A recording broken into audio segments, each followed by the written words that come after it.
A punição do Bolsonaro é iminente. Punição a Bolsonaro é iminente. A ação do golpe ela atingiu a fase final com Bolsonaro e Moraes finalmente frente a frente. Nós já começamos a ver agora os interrogatórios da ação do golpe e nessa análise eu vou te mostrar três coisas. Primeiro, como a ação do golpe ela deve entrar para a história como o processo criminal mais rápido da história do Supremo.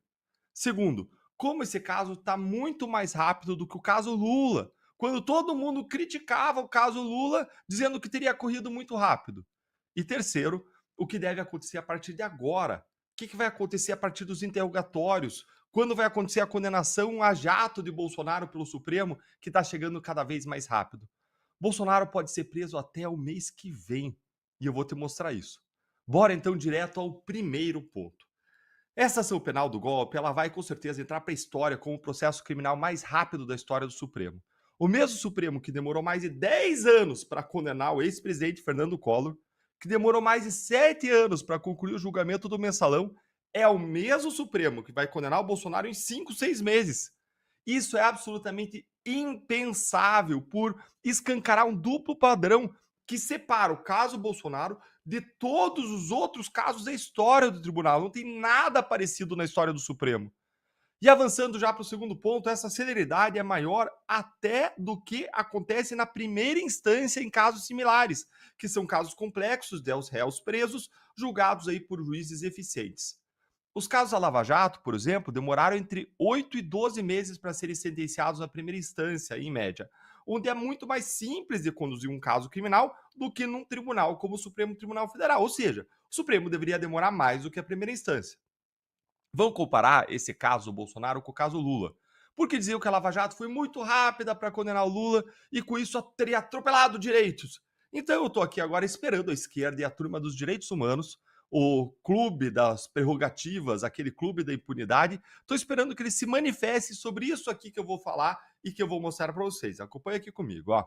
O Lula ele foi denunciado pelo Triplex do Guarujá em maio de 2016 e ele foi condenado em julho de 2017, ou seja, cerca aí de 12 meses depois, pouquinho mais aí de 12, 14 meses depois.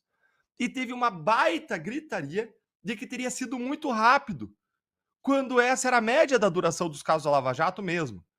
E só depois, apenas em janeiro de 2018, que veio a condenação do Lula em segunda instância, lá no Tribunal Regional Federal da Quarta Região em Porto Alegre. E aí Lula foi preso apenas em abril de 2018. Ou seja, foram 2 anos entre a denúncia, a acusação e a prisão. 2 anos. Guarda isso em mente. Além disso, o Zanin, advogado Lula, usou todas as oportunidades e recursos que teve. Foram mais de 400 recursos, enquanto que Bolsonaro e os demais réus do caso do golpe não terão ninguém para quem recorrer. Você consegue ver a diferença? E vamos avançar para umas considerações, umas comparações bem específicas entre o caso Lula e o Bolsonaro, que vale a pena também. Entre a denúncia e o interrogatório, ou seja, entre a denúncia e o momento que o Lula foi ouvido, no caso do Triplex, foram 238 dias. Quase 8 meses. Grave esse número aí na sua cabeça. 8 meses. Enquanto o Bolsonaro está sendo interrogado em menos de 4 meses depois da acusação. Lula, 8 meses. Nossa, processo rápido, atropelaram direitos. Bolsonaro, 4 meses. 4. A sentença de Lula veio 301 dias depois da denúncia, cerca de 10 meses depois, enquanto a sentença de Bolsonaro deve vir em menos de 6 meses nesse ritmo.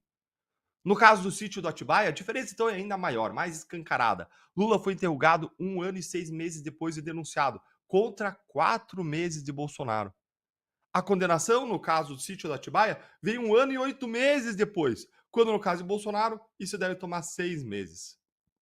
Lembre mais uma vez que foi uma chiadeira, porque o caso Lula teria tramitado muito rápido. Agora vamos para o terceiro e último ponto. O que vai acontecer a partir de agora, depois dos interrogatórios?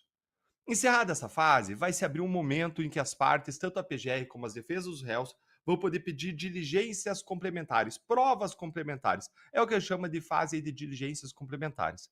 Depois disso, vão vir as alegações finais, em que a acusação e defesa vão ter 15 dias de cada lado para apresentar seus argumentos. Em seguida, o próprio Alexandre de Moraes vai poder determinar que sejam colhidas novas provas e ele vai preparar então o seu relatório do processo e o seu voto. Feito isso, os demais ministros vão votar em seguida ao Alexandre de Moraes no que vai ser o momento que chama em momento de julgamento, que pelo andar da carruagem não vai demorar muito para acontecer. Até o final de julho, Bolsonaro pode estar na prisão no julgamento criminal mais rápido da história do STF. E agora eu quero ouvir a sua opinião. Com tudo isso que você ouviu aqui de mim, com tudo isso que você está vendo, você acha que existe justiça para Bolsonaro no STF?